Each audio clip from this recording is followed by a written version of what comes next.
Hello, and welcome to this session of the annual global convening of the Feed the Future Innovation Lab for Legume Systems. We're excited to share with you an update for our project, which, as the title suggests, is promoting trade integration in regional legume markets with mobile technology. This project has as a team members Professor Rick Crawford, Dr. Marishma Ridia, partners in Nigeria, Dr. Legume and Ajibade, who are with Bayo University in Kano and the University of Ilorin, respectively, and our technical partners, Victoria Garden Group, Venture Garden Group, VGG, Lagos, Nigeria, as well as Dr. Dennis Phillips of Michigan State, who supported our project with reviews. The goal for our project is to improve information systems for legume value chains by providing information to those in the value chain, that's farmers and sellers.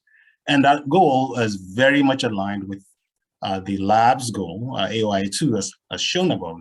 And our approach to addressing this goal is the development of a virtual marketplace that users of mobile phones can access from any market, any of the key markets in West Africa. Just to give you a quick overview of the project, we are in phase 2, and the phase 1, some of which we updated you last year, was where we started the process of developing the app. We tested the app extensively with users, farmers, sellers, resellers in between. We had focused discussions with those, and in June of last year, after the last convening, we deployed the app.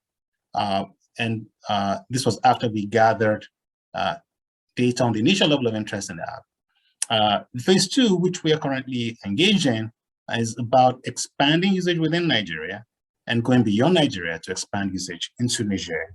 So we have both Francophone and Anglophone West Africa covered. The idea is once we have these two markets covered, it should be easy to step forward into other Anglophone or Francophone West African markets. The name Kasuago, which is the name of our virtual marketplace, derives from the Hausa word Kasua, which means market, and the English word go, which, as I mentioned, is a virtual marketplace that allows all parties in the value chain to share information to support decisions about buying and selling. To be clear, the app is more about connecting for information. We do not have things like payments built in, and delivery. All of those are done outside of the app. Our expectation and our motivation for getting this intervention as part of our program centers on facilitating trade across geographic and language or cultural boundaries within the region. Our assessment is that intra-regional trade, and by that intra within the region trade, is less than it could be, and that information frictions may be responsible as a barrier to trade. And our work is examining the impact of technology as a means for breaking down those barriers to trade. The phone in the picture shows the Kasuago app. This was at one of our launch events, and any smartphone that's Android can use the app. In terms of updates, we are delighted to say that version 1 of the app we completed the design after robust tests and reviews and rechecks with stakeholders. We had a robust design and decision review process with our partners, Dr. Ajibade and Dr. Legume, who not just spoke on a regular basis with the technical partners, but channeled some of the feedback from that to the sellers and farmers who are stakeholders. And this is in addition to the focus group discussions where we actually showed draft versions of the apps to our stakeholders. The app launch, we will say, is a success. At the end of June 2021, last year, we had market leaders, especially youth and women, present. And we followed up after the launch of the app with outreach to communities outside of the key areas, which are the big cities, Ilorin and Kano, that are the centers of the core markets that our projects based out of. And we expect that phase 2, which we are currently ongoing, will be the time where we start to see a broader adoption and usage of the app. Some of the pictures I will show you here show the launch events. The launch event in Kano we're thankful and we're very happy that we had market leaders from all the major markets in Dawana, which is Africa's largest, West Africa's largest grain market, had representatives there. Other markets in the area showed up. Academics from BUK, our partners based, youth and women groups all showed up to see the demonstration, to ask questions and engage with us. In Ilorin, we had market leaders. We had the State Commissioner for Commerce, which is at as a representative of the governor of the state, the university vice chancellor, which is the equivalent of the president. Again, women groups all were present, all engaged with us, all were happy to see this app as a tool to support their businesses. The outreach that has followed the launch of the app, as of January, is covered just about every region in Nigeria, and since it's still ongoing, so I can announce to you that if I give you the data as of yesterday, you have more states in the southern part of Nigeria that look less covered have already been reached by the outreach of our teams that have gone to markets to ask people, have you heard of Kasua Go? What do you know about Kasua Go? And is this something that could be useful to you? The outreach, we believe, has also given us a chance to take a snapshot of who's in the market and who could be using this. And you do see that we have fairly reasonable coverage with the majority of the people that we found in markets being retailers, which is not surprising. A smaller number of resellers and an even smaller number of farmers of the nearly 14,000 people that we spoke with as of January of this year.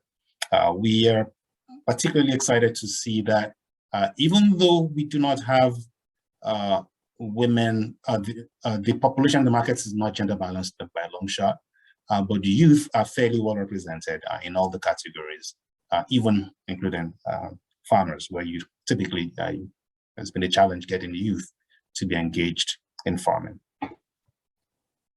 And to be clear, the definition for youth for this presentation is age below age 30. The outreach, again, the success of the outreach can be seen in this graph, which shows you the people who registered, which means they entered the market system and became registered users, eligible to buy and sell on the app, eligible to post information from buying and selling, forgive me, on the app.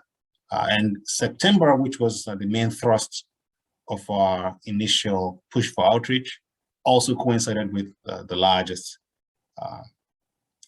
increase or largest number of people joining the Kasua Go ecosystem as buyers and sellers. To be clear, what we're showing you as registration is the separate step from downloading the app from the Android store. So these are people who not just downloaded the app, but they followed through on the download and registered. If you want to know how these registered users are distributed around Nigeria, again, as of January, you'll see that we pretty much have nationwide coverage. So almost all the states in Nigeria have at least one registered user. And even states that as of January we had not reached with our outreach teams, it looks like word of mouth, all the means to allow people to learn of this app and download them, as you can see here.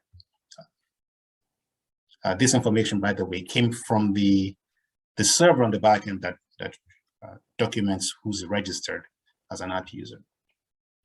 The app users who are registered look fairly different from the people who can find in the market if you compare this graph with the previous one.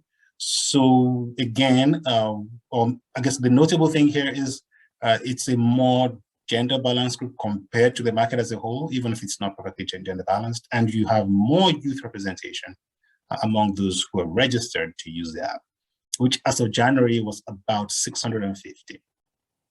Our expectation is that, again, as more people enjoy and benefit from using the app, and as our outreach teams continue to stay in touch with the markets, that those numbers will go up. And also we expect that as our outreach team connects with more youth and women groups, that you see more of these previously less represented groups be part of the market, that is the digital markets for food value chains, legume value chains. The Google Play Store, where the downloads start from, also allows us to see the data. So you can see that from the Google Play Store, we're able to see data that says as of January, they had about 1,100 visitors to the app landing page, which is included in the link here. And of those 1,100 visitors, about 69% proceeded to actually download the app. And of that 765, you see that there was 650 on the previous slide that went ahead to register after downloading the app. The timing, of course, corresponds to outreach, as I mentioned in the last slide.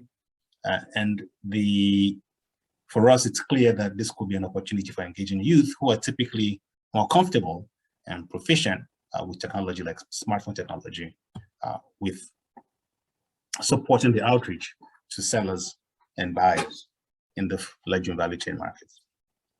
Our next steps as planned is to have a focus group discussions for a version 2 of the app, which is based on feedback from new potential users and feedback from users who have stuck with the Kasuago ecosystem on the things that they prefer and things that would like to change or things they may want to drop, as well as feedback from users in Niger, the neighboring country, who are French speaking and who have other languages that they may want to include, so that the app reflects more of the preferences, not just of Nigerian users, but other users around West Africa. To be clear, as we have right now, based on the past focus group discussions, the app includes English, Hausa, Yoruba, and Nupe, 3 Nigerian languages. We have a French version draft that's not yet deployed to the App Store as part of our preparation for making the app available and usable for users outside of Nigeria in French-speaking West Africa. So our goal is that in 2022, between March and July, to have 2 rounds of focus discussions in Niamey, Ilorin, and Kano, Niamey is in Niger Republic, to solicit these feedback and get users to tell us what they would like the next version of the app look like. Beyond just the app, we understand, and this is based on our outreach, that a large share of our people in the market, especially farmers, do not have smartphones. They have smartphones, and I could give you a number. The number we have is about 96%, but about 86% of the people in the markets have a phone of some kind. And of that, only about 47% have smartphones, which is concentrated more among the resellers and retailers. So to ensure that farmers who predominantly use phones, feature phones like what you see in the picture, but not smartphones, we are in the process of developing a USSD-based interface, USSD being unstructured supplementary service data that allows, by typing text-based information into the system, engage with the market, like for example, saying, we state the number quantity at, enter the text location of, select from the menu an item for sale at a particular date, and people with either another feature phone or the app, once on the smartphone, can locate such potential sellers and connect with them using the app ecosystem. In addition to the work in terms of intervention and outreach, we are working on capacity development, which includes engaging with the youth in Nigeria, as well as taking some of those to come to Michigan State University for a 1 semester research visit, where they will take classes and have a non-degree affiliation with Michigan State University. While they're here, their research visitors will also visit to further again embed these researchers in our approach to research and engagement. And when they are done with their 1 semester of research visit, we expect them to go back to Nigeria and train their colleagues and fellow students with the things that they learned, especially how to add value to legume value chains. Another of our work that we're excited that's coming up, and actually it's just about starting as I'm speaking to you, is a cross-cutting project that's linked to our current project, which we're doing in partnership with the Legume Systems Innovation Lab as a special funded project, where we engage with the youth and teach them how to use the Legume, that teach them how to engage with the value chain, sellers and farmers and stakeholders, and send them out as effectively digital extension agents who will work to support users as they learn to use that. We think this will be a win-win-win, and that it helps us promote and support adoption of the technology. It also helps the youth engage more with the legume value chains, as well as helping the farmers and sellers be better users, more proficient users of the Kasuago and USSD ecosystem. So in terms of future research opportunities and questions, we're excited for what comes next, because we have data that we expect to translate into research with meaningful insights. We expect, as I mentioned earlier, to adapt our technology to a broader user base that's potentially able to facilitate engagement across all of West Africa, with 2 countries as our targets, Niger and Nigeria, and find trusted partners to run the platform beyond at the end of this project. We're already looking at 2023 as the end of this phase, where we will have a trusted partner take over the work. So thank you again for your attention. We are thankful once more to the lab for supporting us financially and in other ways. And we look forward to hearing from you and taking your questions. Thank you.